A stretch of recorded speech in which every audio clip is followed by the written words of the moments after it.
Hey everybody, have you ever heard the phrase, don't judge a book by its cover? Well, unfortunately, we live in such an instant information kind of world that sometimes our judgments and our views about certain things in entertainment, in books, in movies, in video games, or life in general, as you're looking things up, you can get sort of a biased opinion from all the people out there. I was very inspired by my buddy Brian, who runs a podcast called Happy Gaming. I'll put the link down below in the description. And he took a look at Metal Gear Solid, the original for the PlayStation. He wanted to take a step back and look at it sort of impartially. But applying that to video games, I wanted to take a look at.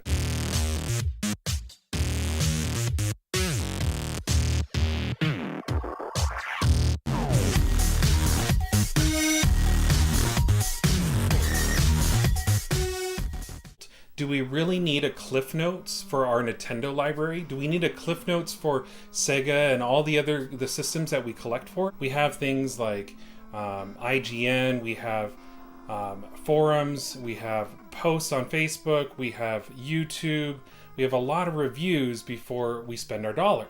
Well, and that's definitely reasonable.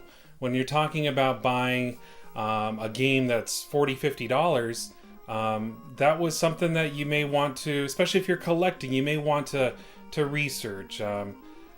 But it can also skew you. We look at $50, $60, $70 games on the shelf today for newer consoles, and we see the commercials on on television, but a lot of times we can even see gameplay sometimes before.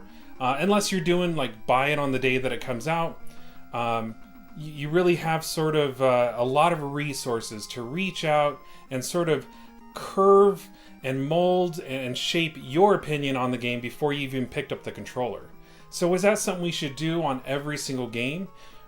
Games when I was growing up were $40, $50, $60. We didn't have anything but maybe Nintendo Power or the newest magazine coming out, some other magazine that covered maybe a couple still shots, maybe a small sentence, or maybe a review. If Nintendo Power had it out, you were sort of behind the curve. You didn't get the newest games.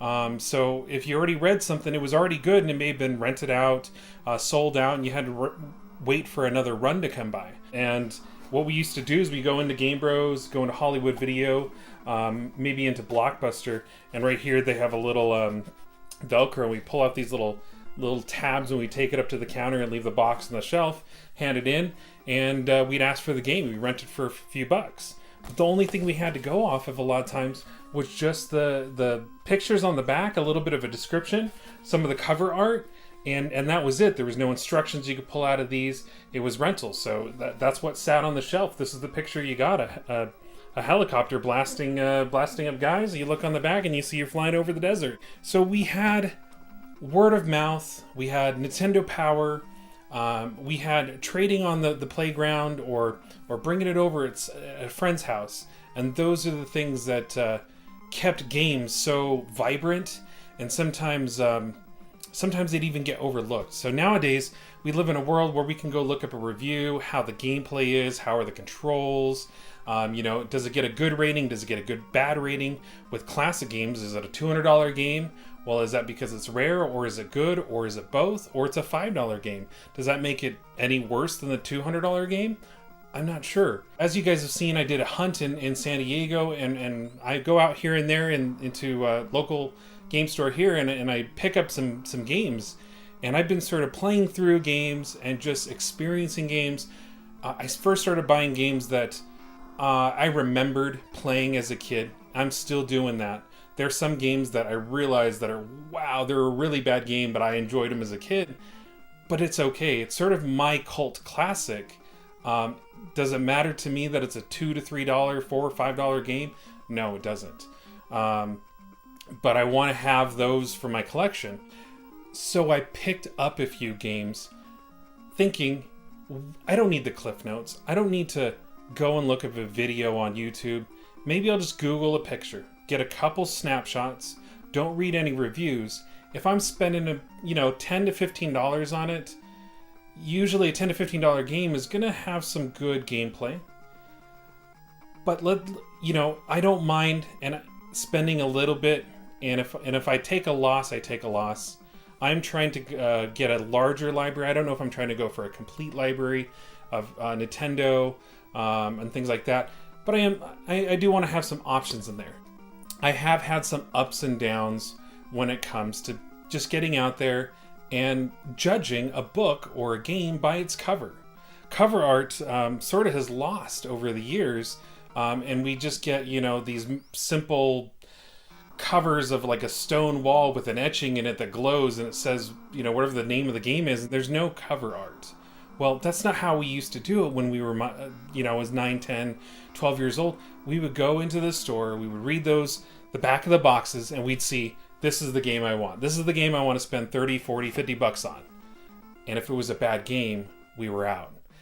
Our parents did the same thing. They looked in catalogs, they went to Sears, Woolworths, wherever the local game store was, or a retail franchise, and they would just pick these based upon the cover art. Well, you wouldn't get probably too many adult-looking games, and those games could be great games or could be bad games.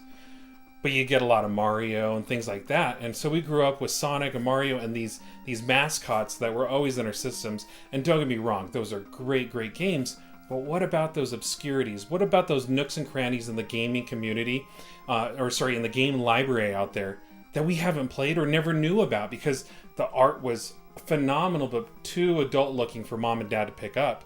Or maybe the art was phenomenal and people bought it and it failed. So when spending $5 to $15, I don't mind grabbing a one off the shelf just to check out what's going on. My last video, I was able to pick up Jurassic Park. I picked that up blindly, just in a brown bag for the local store event. But I never played this game. For $6, it's a great game. It's not one of the best, and it's definitely not one of the worst. And I'm not going to go too deep into it. You can look at my last review. But again, this episode, I'm not going to really do reviews. I want you to make a decision on your own about games. So some of the other games that I picked up, this one here is missing quite a bit of its label. It's called Saint Sword. I picked this up at the local shop as well. It's sort of like, I guess like a Mega Man with the power option. You have some power options. And sort of like Castlevania mixed together, and you grind and grind. So I didn't have a bad experience. I'm still playing through it, but I've really enjoyed it. This would be in the category where I give it a thumbs up on worth the $8 that I spent just to play a game, see what it's all about. As I was in San Diego, some of you guys know, I picked up Mystery Quest. Me and my brother-in-law were talking about cover art, and here we have like a guy in a tunic zapping a snake, and there's gophers, and there's a guy flying in the background, a beast. There's so much going on this cover art. Just looks like a phenomenal game. This one here ranks right in the middle for me. Another one that I picked up in San Diego was King's Knight. Now, my brother-in-law Oscar and I, we stayed up all night one night, and I played through, and I tried beating this game, and it presented definitely a challenge. This here I paid $7 for in San Diego. Again, I got it based on the cover art. I noticed that Squaresoft logo was on it, so I do have a little bit of a preconceived notion what this might be. So Square's logo is here, but we have a pretty cool anime where a knight is sort of rescuing a damsel in distress. So I was thinking like, a role-playing game, can't be wrong. Looked at a screenshot, found out it's actually a shooter. I'll leave it at that. But this one right here is a double thumbs up for me. A few snapshots on a quick Google search got me to spend $7, and I really actually enjoyed this game. And last but not least, another one I picked up from my local shop, Xenophobe. Now I spent, I think, $5 or $6 on this too. Now, Sunsoft, again, I said Sunsoft can't let me down. They did Batman. Batman's an awesome game. I don't know when this was copyrighted, but it has to be a good game, right? Well, unfortunately, this game is sort of a thumbs down for me. It wasn't the best out of the ones that I've just bought off the cover art, bought off the name, or something like that. So I challenge you to get out there, when you're building your collection and you're browsing through collections at local stores, if you're at the flea market, things like that, if bundle things, you know, if you're at the flea market, ask for the game that couple games that you want, and then bundle it with something else that looks interesting, and make a good deal on it. And that way, you know, if you're out $5 on it, it's not too big of a deal. If you're at the local store and you're picking up that $50, $60 title, maybe an old GameCube release or Dreamcast, you could buy that and then throw another $5 game in there. You never know, you might like it. Speaking of Dreamcast, there's one that's sort of become my cult classic, my personal cult classic. It's like $10 to $13 in case and pristine condition. It's a horrible, horrible game. I thought most people think it's a horrible, horrible game, but it has Christmas music, it has lightsabers, it has horrible voice acting, and it's a horror survival game shot on an island called Blue Stinger. Blue Stinger for the Dreamcast. I absolutely love that game.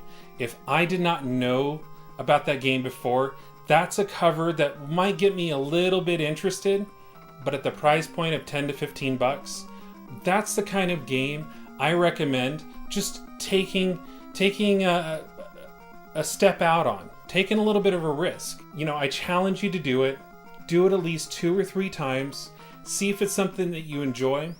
Go ahead and stick with some of the designers that you know, like Capcom or Konami or Acclaim or something like that. But go ahead and step out there. Challenge yourself to pick up a new game. Get into it. See if it's your new cult classic. See if it's something you enjoy. But until then, keep me updated on what games you play. I'd love to hear about it in the comments. If you'd like to see what's going on in the future, I have a Phoenix hunt coming up this weekend, and I'll be down with my buddy Retro J, along with my brother-in-law Oscars and a couple close acquaintances that I know.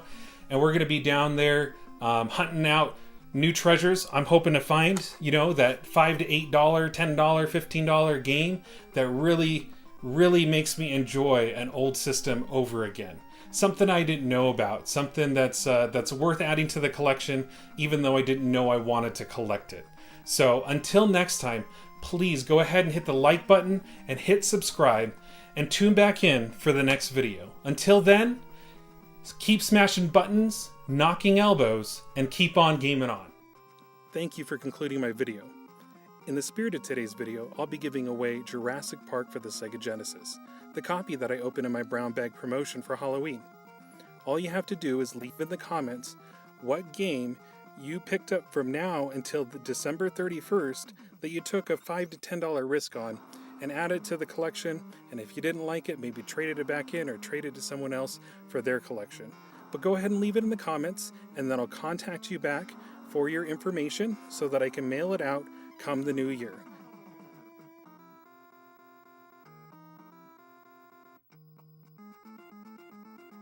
And I'm out of bait.